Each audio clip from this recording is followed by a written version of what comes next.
Hello all, this is Kumar Chandan. Welcome to stock fixers. अभी हम लोग डिस्कस करने वाले हैं जोमेटो के आईपीओ के बारे में, जो कि 14 जुलाई को आने वाला है। 3 दिनों के लिए खुला रहेगा। और जैसे हमें पता है कि यह एक काफ़ी पॉपुलर इंटरनेट स्टार्टअप है इंडिया की जोमेटो। तो इसके बारे में हम लोग देखते हैं कि क्या इशू है, कैसा ये एनालिसिस इसके बारे में करते हैं, इस कंपनी के बारे में कि कैसा कंपनी है, रेवेन्यू मॉडल क्या है और इसमें पैसा लगाने लायक है या नहीं है। तो चलिए सबसे पहले इसके डिटेल्स के बारे में देखते हैं, आईपीओ डिटेल्स के बारे में। तो जो आईपीओ की डिटेल्स है, प्राइस बैंड इसकी 72 से 76 के बीच में है। फ्रेश इशू आपकी 9,000 करोड़ का है और जिसमें ओएफएस 375 करोड़ का होने वाला है। इन्फोसिस माफ़ करिएगा, इन्फोएज जो इसमें इन्वेस्टेड है वो अपना हिस्सा बेच के निकल रही है 375 करोड़ का। तो ये ओएफएस वहाँ से आ रहा है। और इशू साइज की बात करें अगर, तो टोटल इशू साइज इसका है 9,375 करोड़ का। तो ये बेसिक डिटेल्स हैं आईपीओ के बारे में। और बात करें अगर, तो इस जो 9,375 करोड़ का आईपीओ है, जो ये पैसा जुटाने वाली है कंपनी आपकी जोमेटो पैसा जुटाने वाली है, वो पैसों का करेगी क्या?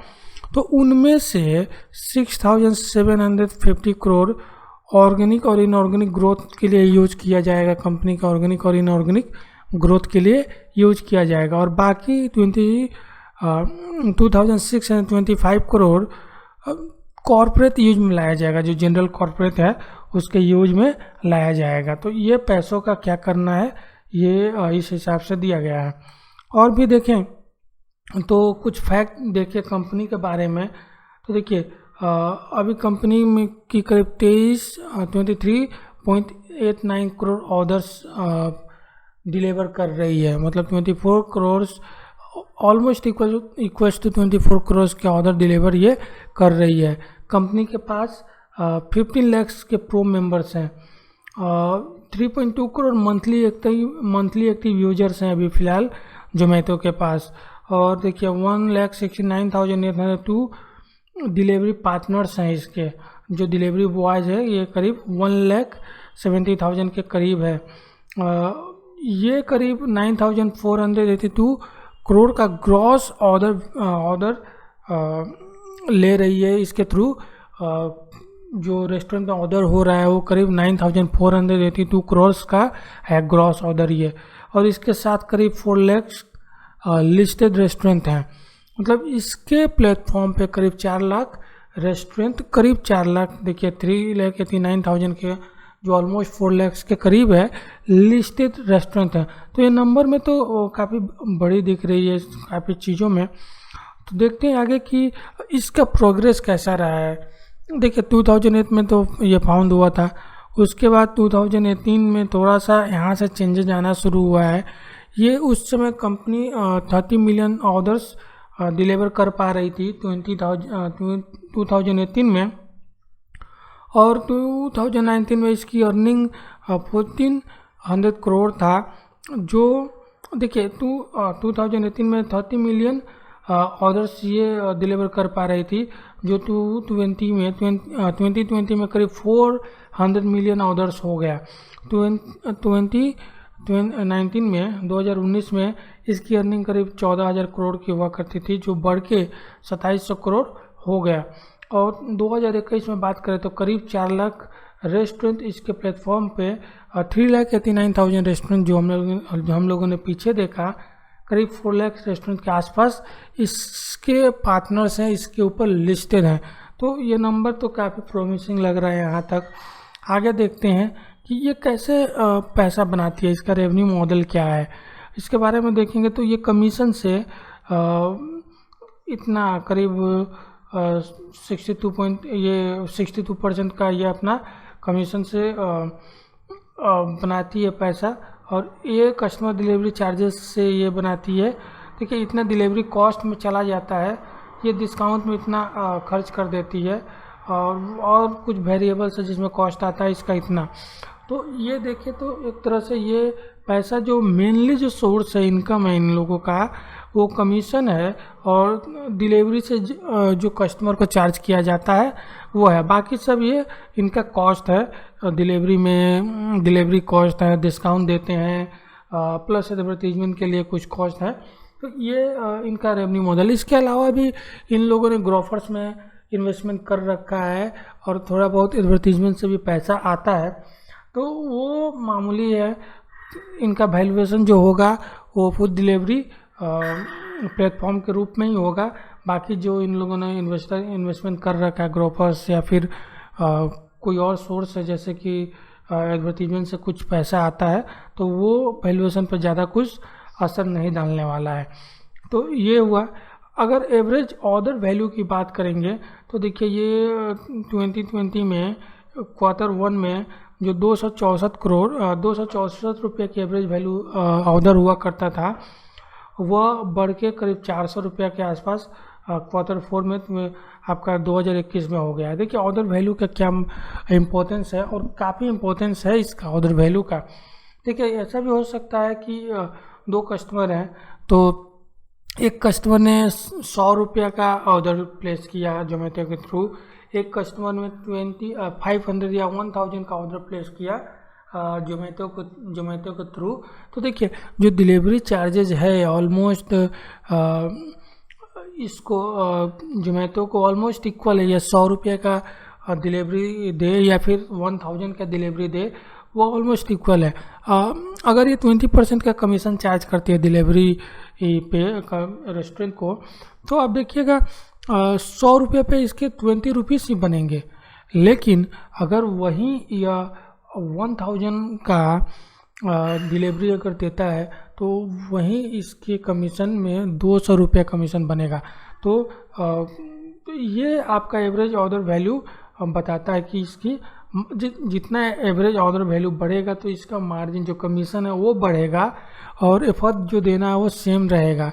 तो इस हिसाब से ऑर्डर वैल्यू बढ़ने से इसका रेवेन्यू बढ़ेगा, कमीशन बढ़ेगा। तो ये ऑर्डर वैल्यू बढ़ना काफ़ी अच्छा है। लेकिन एक चीज़ ध्यान देने वाली बात है कि ये ऑर्डर वैल्यू आपका बढ़ा है लॉकडाउन की वजह से, जो जहाँ तक बहुत ही ज़्यादा सर्ज हुआ 2020 में लॉकडाउन के बाद, और अभी वो चल रहा है। तो एक चीज़ देखने वाली बात है कि क्या यह एवरेज ऑर्डर वैल्यू है वो आगे भी कंटिन्यू रहेगा। तो ये सोचने वाली बात है। अगर ऐसा कंटिन्यू रहता है, एवरेज ऑर्डर वैल्यू बढ़ता है, तो कंपनी काफ़ी अच्छा करेगी। लेकिन एवरेज ऑर्डर वैल्यू में कुछ भी गिरावट होता है तो ये कंपनी के ऊपर नेगेटिव इम्पैक्ट पड़ सकता है। आगे देखते हैं इसके फिनेंशियल्स कैसे हैं। देखिए 2018 में इसने करीब लॉस किया था 106 का, ठीक है। ये रेवेन्यू इतना जनरेट किया था, लॉस किया था 106 का। ये रेवेन्यू बढ़ के करीब 1400 करोड़ हो गया आपका FY19 में, जो बढ़ के करीब 2700 करोड़ हो गया FY20 में, और फिर से यहाँ घटा और ये FY21 में आपका 2118 करोड़ हुआ। तो देखिए रेवेन्यू तो ठीक है बढ़ रहा है, लेकिन आप देखिए लॉसेस को भी आप अगर ध्यान देंगे तो ये 1000 करोड़ के करीब चला गया, ये 2300 करोड़ के करीब चला गया। और यहाँ देखेंगे तो FY21 में भी लॉसेस है। तो कंपनी के रेवेन्यू तो बढ़ रहा है, लेकिन ये कॉस्ट अपनी कटिंग नहीं कर पा रही है। कॉस्ट कटिंग इसका कब होगा? जब ये एडवर्टीजमेंट पे कम खर्चा करेगी, डिस्काउंट कम देगी और डिलीवरी के लिए पे चार्ज करे कस्टमर को, तो यहाँ से इसका कॉस्ट कटिंग होगा। तो ये देखने वाली बात है। एक तो एवरेज वैल्यू इसका बढ़े, ऊपर से इसका कॉस्ट कटिंग हो, तो ये चीज़ इसके लिए पॉजिटिव होगा। अदरवाइज ये जो रेवेन्यू है ये नेगेटिव है, जो नेगेटिव इम्पैक्ट डालेगा जोमेटो के ऊपर। आगे अगर देखें कि इसके पीर्स से क्या कंपेयर कर सकते हैं, तो अगर इंडियन मार्केट में देखेंगे तो इसका कोई भी लिस्टेड पीर नहीं है। तो एक स्विगी है जो लिस्टेड नहीं है, तो इसको इसके संग कंपेयर नहीं कर सकते हैं। लेकिन एक यूएसए मार्केट में अगर देखेंगे, यूएसए मार्केट में देखेंगे तो एक सिमिलर काइंड ऑफ कंपनी है जो DoorDash नाम से है और फूड डिलीवरी की काम यूएसए में करती है, तो उससे अगर कंपेयर करेंगे तो डोरडैश का जो वैल्यूएशन है, हाल ही में वो भी लिस्टेड हुई है, रिसेंटली वो भी लिस्टेड हुई है कंपनी। अगर दोनों का वैल्यूएशन को कंपेयर करें, जोमेटो और डोरडैश के वैल्यूएशन को कंपेयर करें, तो जोमेटो का जो वैल्यूएशन है वो महंगा है, जो आईपीओ का प्राइस है जोमेटो का वो महंगा है। डोरडैश इसके कंपैरिजन में सस्ता है, जबकि डोरडैश के पास एवरेज ऑर्डर वैल्यू काफ़ी अच्छा है, जोमेटो से ज़्यादा है, और वो एक डेवलप मार्केट में काम कर रहा है। लेकिन जोमेटो अभी एक ऐसे डेवलपिंग मार्केट में काम कर रहा है। तो देखिए फिर भी डोरडैश का जो वैल्यूएशन वो चीपर है और जोमेटो का वैल्यूएशन हाई है। देखिए जोमेटो ये कह सकता है कि ठीक है 5-6% इंडियन मार्केट में पेनिट्रेट हुआ है फूड डिलीवरी में, और इसके पास एक ह्यूज मार्केट है जो एक्सेलरेट कर सकता है। तो ये आने वाले समय का बात है कि वो उतना एक्सेलरेट करता है कि नहीं करता है। और देखिए 2-3 चीज़ें हैं जो आपको दिमाग में रखनी है बिफोर अप्लाई के। फर्स्ट कि क्या लॉकडाउन के बाद जब एक बार लॉकडाउन होता है तो क्या जो एवरेज ऑर्डर वैल्यू है वो बढ़ेगा। दूसरा, क्या ये कंपनी अपनी कॉस्ट कटिंग करेगी, मतलब एडवर्टीजमेंट पे कम खर्चा करे, डिस्काउंट कम दे, ताकि इसके मार्जिन जो इसकी कमीशन है वो बढ़े, प्रॉफिट इसके बढ़े। लेकिन अगर डिस्काउंट कम होता है तो क्या लोग वैसे ही ऑर्डर करेंगे जैसा अभी ऑर्डर कर रहे हैं। और दूसरा, इसका वैल्यूएशन थोड़ा महंगा दिख रहा है। तो ये सब चीज़ें आप ध्यान में रखिए। ये ओवरऑल एनालिसिस है जोमेटो का। आशा है कि आप लोगों को डिसीजन लेते वक्त ये सब जो इन्फॉर्मेशन है काम आएगी। अगर वीडियो पसंद आए तो प्लीज़ लाइक करें, शेयर करें, सब्सक्राइब करें चैनल को। Thank you very much for watching.